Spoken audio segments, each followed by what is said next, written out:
What if stupidity isn't a lack of intelligence, but a psychological virus that thrives in smart societies? What if the real danger to humanity isn't malice, but something worse? Well-meaning people who have stopped thinking. Dietrich Bonhoeffer, the German pastor who resisted the Nazis, called this the power of stupidity.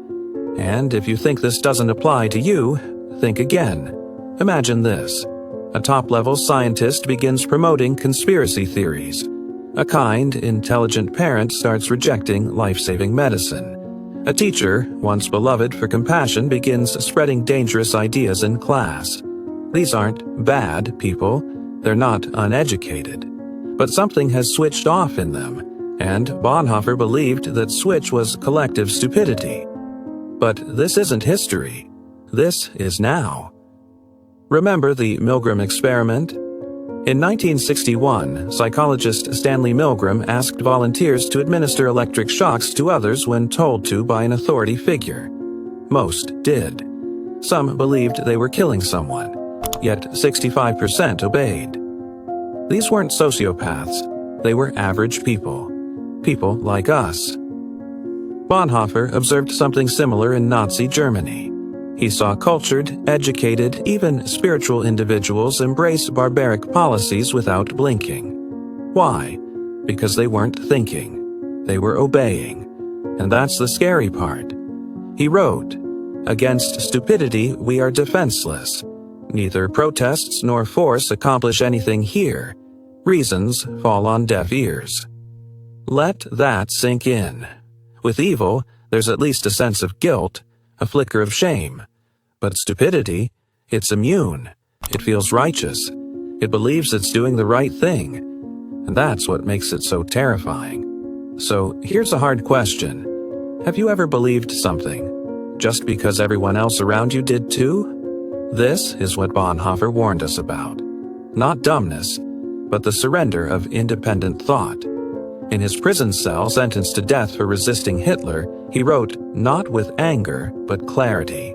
He didn't blame monsters. He blamed a society that had stopped thinking. And maybe we are that society now. Think of social media. Think of political slogans. Think of how quick we are to repost something just because it feels right, not because we've actually thought it through. Stupidity is no longer just a personal trait. It's a system. It's a culture. It's rewarded. Bonhoeffer was ahead of his time. He saw that modern stupidity isn't about IQ. It's about surrendering your mind to the group, choosing comfort over critical thought. And the most terrifying part? It doesn't look like stupidity. It looks like patriotism. It looks like love. It looks like doing the right thing. But underneath it all, it's just fear. So what exactly is this stupidity Bonhoeffer warned us about? Let's be clear. He wasn't talking about low IQ. He wasn't mocking the uneducated. He was pointing to something deeper, a condition where people surrender their ability to think independently and become vessels for whatever the group demands. Bonhoeffer noticed that the most dangerous stupidity wasn't found in the ignorant, but in the educated, the elite, the respected. These people weren't unaware of facts. They were aware, and still chose to obey lies. In his prison writings, he described these individuals as possessed by slogans and ideologies. When you speak to them, you're not really speaking to a person. You're speaking to a system that has hijacked their mind. Let that sink in. You're not arguing with their logic. You're arguing with the echo of the group. And here's where it gets even scarier. Bonhoeffer believed stupidity increases with power. The more people are given positions of influence, the more they tend to stop thinking independently. Why? Because power is comfortable. It makes questioning risky. It rewards conformity. And over time, comfort becomes more valuable than truth. He wrote, "It seems that stupidity is less a psychological than a sociological problem. It is not a lack of intelligence, but a lack of independence." Modern psychology agrees. Take Solomon Asch's conformity experiments from the 1950s. Participants were asked to judge the length of lines. When everyone in the group gave the wrong answer, 75% of people conformed, even when they knew the answer was wrong. They didn't want to be different. They didn't want to stand out. That's how group stupidity works, not by forcing people, but by making them afraid to stand alone. Now add technology into the mix. Social media doesn't just encourage groupthink, it accelerates it. Algorithms show us what we already agree with. They silence dissent, reward outrage, and trap us in digital echo chambers. Misinformation spreads faster than truth. Why? Because truth is complex, lies are simple, and in a fast world, simple wins. Bonhoeffer didn't have social media in his time, but he saw it coming. He saw how crowds can override conscience, how comfort can silence curiosity, and how slogans can replace thought. This is how evil becomes ordinary. When people stop thinking, not because they can't, but because they won't. But let's take this further. Why do people stop thinking, even when it leads to harmful outcomes? According to Bonhoeffer, stupidity isn't just an individual flaw. It's a systemic condition, one that thrives under certain social and political structures.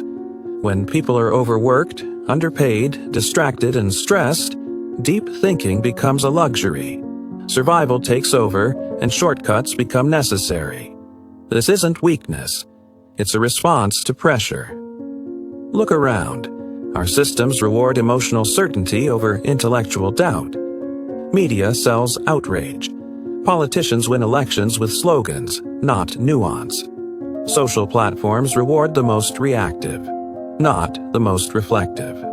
Bonhoeffer anticipated this decades ago. He warned that stupidity is often chosen, not consciously, but functionally. People don't wake up and say, "I want to be stupid today." No, they slowly abandon thought because the cost of thinking becomes too high. Imagine you're working 2 jobs, raising kids, and bombarded by bad news. You don't have the time or mental space to analyze every policy or article. So, you start trusting familiar sources. You stop questioning. And before you realize it, you're thinking less and reacting more. Bonhoeffer saw this in Nazi Germany. People didn't just believe lies, they needed them. Lies simplified a terrifying reality. They gave people comfort, identity, and purpose. The truth was too chaotic, too painful, too slow. Modern psychology now confirms this. Leon Festinger's theory of cognitive dissonance explains that when people encounter facts that contradict their beliefs, they experience psychological discomfort. To ease the tension, they reject the facts, not the beliefs. And in times of stress, that reflex intensifies. That's why misinformation feels so good. It tells us we were right all along, that the problem isn't us, that thinking deeper isn't necessary. And so the loop begins. Belief, comfort, reinforcement, stupidity. Bonhoeffer didn't have the language of neuroscience or algorithms, but he saw the same pattern. People weren't brainwashed in one moment. They surrendered thought bit by bit until thinking became unfamiliar, and eventually impossible. And here's the most frightening part. Stupidity, once rooted, becomes self-protective. Try to challenge it, and it pushes back, hard. Reason fails. Data is dismissed. You're not fighting ignorance. You're fighting an identity. That's why Bonhoeffer said, "Against stupidity, we are defenseless." Because stupidity defends itself. Not with logic, but with conviction. So how do we fight back? If stupidity isn't a lack of intelligence, but a refusal to think, a psychological surrender, then the solution isn't more information. It's courage, and not the heroic kind, the quiet, daily kind. Bonhoeffer called it costly grace, not the cheap comfort of belonging, but the painful choice to think, even when it's unpopular. You see, the danger isn't just in others, it's in all of us. The moment we think we're immune, we're already infected. Stupidity whispers in moments of fear. Don't question, just follow. It seduces in moments of comfort. You already know enough, why bother? Bonhoeffer's final challenge wasn't academic, it was personal. Who stands fast? Who still thinks when thinking costs you friends, safety, even your life? His answer wasn't found in IQ or education. It was found in the willingness to suffer for truth, to remain human in a world that rewards reaction over reflection. And today, this challenge is more urgent than ever. We live in a world of algorithmic pressure, where your attention is monetized, your emotions manipulated, your beliefs reinforced at every click. You are not just choosing between right and wrong, but between clarity and noise, between independence and surrender. Bonhoeffer's brilliance wasn't just diagnosing stupidity, it was reminding us that we have a choice. So here's the challenge I leave you with. This week, pick one belief you hold firmly. Then go out and find the best argument against it. Not to weaken yourself, but to grow stronger. This is how we rebuild the muscles of independent thought. And here's the final truth. In an age where stupidity is profitable and thinking is punished, choosing to think is a revolutionary act. You don't have to be a martyr, you just have to be brave enough to stay curious. Because every time you say, I don't know, let me think about that, I was wrong, you reclaim a piece of your humanity, and that's the deepest resistance of all.